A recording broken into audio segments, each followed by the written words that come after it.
Hello everyone, welcome to my new video. আমি অনিমা মল্লিক আর আপনারা সবাই দেখছেন বেঙ্গলি ফুড উইথ অনিমা। আজকে আমি রান্না করব আলু ফুলকপি দিয়ে রুই মাছের ঝোল।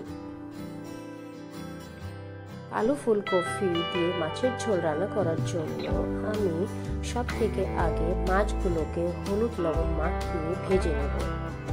একটু মাছগুলো লাল লাল করে ভাজবো। লাল লাল করে ভাজলে মাছগুলো খেতে ভালো লাগবে। উল্টে পাল্টে মাছগুলোকে আমি ভেজে নেব। মাছগুলো দেখতেই পারছো ভাজা হয়ে গেছে। এখন আমি মাছগুলোকে তুলে নেব।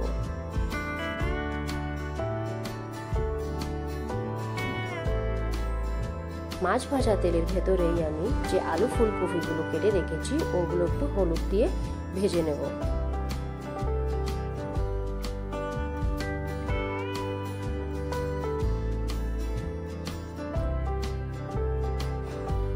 আলু ফুলকপিগুলো একটু ভালো করে ভেজে নেব।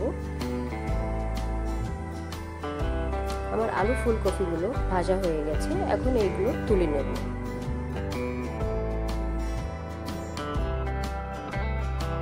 এখন আমি গুঁড়ো মশলা দিয়ে একটা পেস্ট তৈরি করে নেব। তার জন্য আমি এখানে নিচ্ছি লবণ, হলুদ গুঁড়ো, জিরে গুঁড়ো, ধনের গুঁড়ো। সেই তেলের ভেতরেই আমি ফোড়নে দিয়ে দিচ্ছি তেজপাতা আর জিরে। এখানে দিচ্ছি আমি একটু আদা কুচিয়ে রেখেছিলাম। আদাটা একটু ভাজা ভাজা হলে আমি যে গুঁড়ো মশলার পেস্টটা বানিয়ে রেখেছিলাম ওটা এখানে দিয়ে একটু কষিয়ে নেব। মশলাটা আমার কষানো হয়ে গেছে। এখন এর ভেতরে যে আমি আলু ফুলকপিগুলো ভেজে রেখেছিলাম ওগুলো দিয়ে দেবো। দিয়ে আবার একটু কষিয়ে নেব ভালো করে।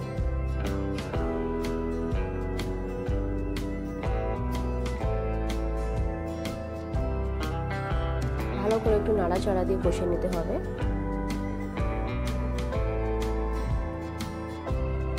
এখানে আলু ফুলকপি ভালো করে কষানো হয়ে গেছে। এখন আমি দিয়ে দেব পরিমাণ মতন জল।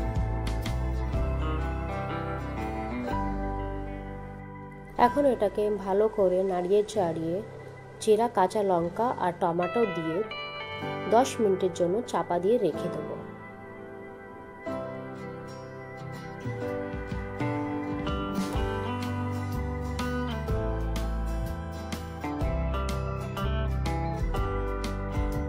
এখন ঢাকনাটা খুলে নেব।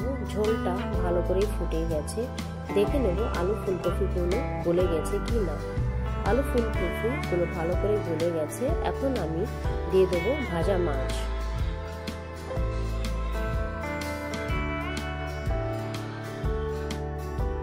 ভাজা মাছটা দেওয়ার পরে মাছের ঝোলটাকে গ্যাসের ফ্লেমটা লো করে আরো 5 মিনিটের জন্য গ্যাসের উপরে রেখে দেবো।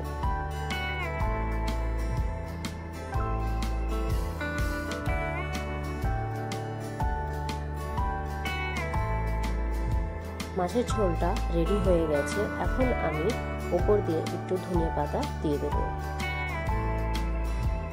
দেখতে খুব সুন্দরই লাগছে, খেতেও ভালো লাগবে।